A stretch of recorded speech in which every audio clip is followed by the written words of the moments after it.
istrinya ini kan normal. Jenjang usia antara pelaku dengan istri itu 20 tahun, masih muda. Istrinya masih normal, tapi setiap 10 bulan terakhir ini memang dia tidak pernah tidur bareng dengan istri, dalam artian memberikan nafkah batiniah. Dia hanya melaksanakan nafkah lahiriah gitu, hanya memberikan uang belanja pada istrinya. Ketika setiap kali diajak, dia selalu beralasan dia sedang sakit prostat, jadi dia tidak punya hasrat seksual. Tetapi ketika dia lihat anaknya, dia bisa melakukan itu secara bebas. Dia ketika ada istrinya di rumah, dia selalu beralasan, beralibi, dia mau ajak anaknya ke Cirebon.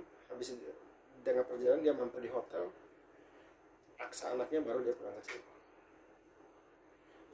Nah, rencana kami ya, karena kami juga baru terima kuasa, kami tetap akan membuat dumas kepada Mabes Polri, meminta perlindungan kepada LPSK karena udah mulai ada teror kepada istrinya sama anaknya.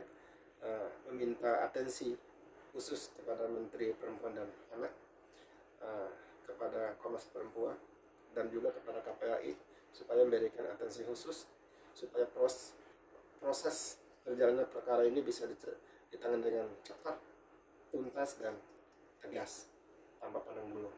Saya berharap semoga perkara ini bisa ditarik oleh pihak Mabes Polri dan atau Polda Jawa Barat, karena ini terjadi di beberapa lokus delikti di daerah Jawa Barat gitu, supaya bisa mengungkap. Jangan masih ada anak-anak lain lagi yang dia lakukan, bukan hanya satu terhadap anaknya ini doang, tapi ada anak-anak orang lain lagi. Itu juga harus perlu digali. Kami berharap ada biar terang gitu ya. Saya mohon, saya selaku pengacaranya Ibu Hani ya, kalau memang terduga pelaku mendengar pernyataan saya ini, saya mohon segera datang, menyerahkan diri, dan mengakui perbuatan depan hukum, bertanggung jawab. Jadi proses hukum jangan mempersulit keadaan, jangan lagi meneror istri dan anak-anak kamu, karena kami akan lakukan protek dan perlawanan dengan cara apapun ya. Kami tidak pernah takut dan tidak pernah gentar terhadap pelaku kejahatan seksual terhadap anak. Anaknya saat ini ketika dengar aja nama bapaknya, dia udah nggak panggil lagi Abi, biasa dia panggil Abi, dia panggil Yono, atau dia menyebut nama-nama kebun binatang. Kemarin dua hari yang lalu itu si Yono ini, ayahnya ini datang, dia lihat dari jauh, dia langsung histeris, teriak-teriak, ketakutan, lari cari ibunya, duduk sendiri nangis teriak-teriak, ketakutan, gemetaran.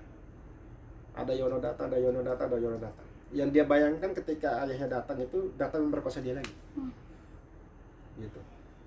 Nah, ini yang membuat ibunya makin hancur. Dan semua itu kan udah ada hasil visum. Dan ya kami berharap dengan bukti-bukti yang ada, bukti-bukti yang udah didapatkan atau yang diperoleh oleh pihak kepolisian, udahlah pihak kepolisian nggak usah pakai prosedural BCDFG lah untuk memperumit mencari bukti lain gitu. Ketika itu udah cukup, naikkan aja penyidikan, upaya paksa gitu. Kronologisnya secara singkat, sebenarnya kalau pengakuan anaknya banyak ya, peristiwa itu terjadi sering berulang kali.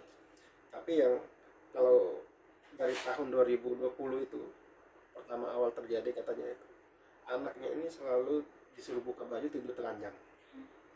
Dia juga ikut telanjang, disuruh tidur di atas dadanya. Lalu gitu.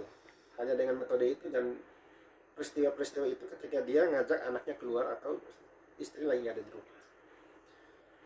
Lalu lanjut pada 2021, anaknya mulai diajarkan lagi tentang bagaimana cara mencium lidah.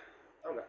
Bukan cium bibir ya, bukan cium pipi, lidah, juli lidah gitu, dipegang-pegang, ada semua. 2022 begitu juga, udah diajarin bagaimana caranya memegang alat kelaminnya dia juga meraba semua. Di 2023 katanya 2023 itu baru udah berusaha untuk berhubungan seksual setelah suami istri dengan anak usia 9-10 tahun. Kami juga belum dapat keterangan lengkap dari anak, tapi kata anak ya udah mulai dikenalkan, udah sering dikasih tonton ketika dia nonton film BF porno itu di depan anak, berusaha untuk anak itu untuk melihat film-film begitu. Tetapi kalau anak cerita dengan patah-patahnya, yang nangisnya, ya dia berbuat keji sampai dia bilang ke mamanya berbulan-bulan dia sakit vaginanya itu sakit berbulan-bulan, cairan keluar, mama juga gak curiga. Yaitu peristiwanya itu di bulan Januari, Februari tahun 2023. Sudah pencabulan, pemerkosaan, semua biadab ini yang dilakukan oleh dia punya majelis zikir, tokoh agama, dia penasehat orang-orang sekitar situ. Ya, dia orang dipandang lah, walaupun udah gak terpandang ya, tapi dia dipandang lah. Punya suara, dia punya kedekatan dengan tokoh-tokoh politik. Saat ini yang saya dengar kabar, dia menjadi salah satu calon anggota legislatif di Indramayu. Dan saat ini juga yang kami dapat konfirmasi, yang ada bukti chatnya, dia mengaku bahwa dia diajak oleh Bang Luki Hakim nantinya ketika masuk dalam prosesi pendaftaran pilkada, dia mau ikut pilkada bersama Bang Luki Hakim, dia jadi wakil bupatinya. Coba, dia tokoh politis seperti itu dan dia berbuat keji terhadap anaknya.